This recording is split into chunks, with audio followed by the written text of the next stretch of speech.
I believe that the protocol is that the ambulances get priority.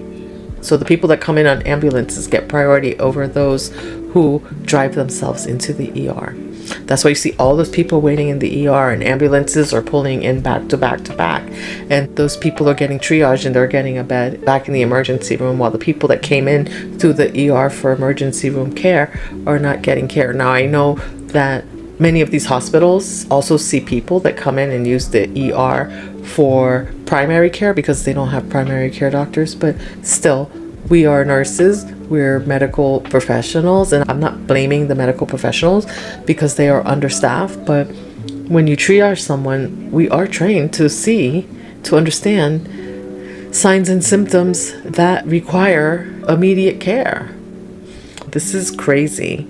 One ER doc for a whole hospital room that you got 100 patients waiting. When will those patients get triaged? When will they get seen, actually? Right now, the small community hospitals are having funding cuts with all the cuts into the healthcare system. Yeah. Some of these smaller community hospitals are going to suffer, so you're going to see more of this. Someone else says, the kid sat septic and hypoxic for 12 hours. This is absolutely unimaginable. Why even have a triage system? That's what I just said.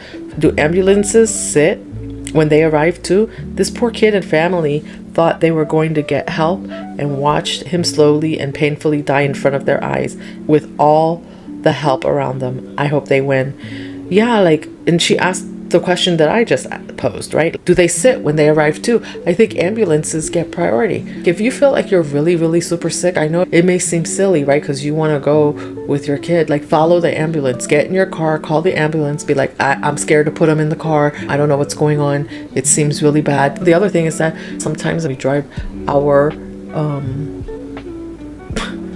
family members to the hospital because we don't realize how bad it is. I'm a registered nurse, and I will tell you, my husband had a heart attack back in, I forgot what year it was. It's been over 10 years now.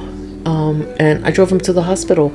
I knew he was having chest pain. Sometimes people will refuse. There's some type of stigma. Maybe it's because of the cost, but listen, it's your life. If you feel like you're in dire straits, then call an ambulance. I say if you're in an ER and you're not getting the attention, then I would go out to your car somewhere, take your kid, go out, sit somewhere in a corner, go drive a block down the road and call an ambulance to take you to the nearest hospital or to an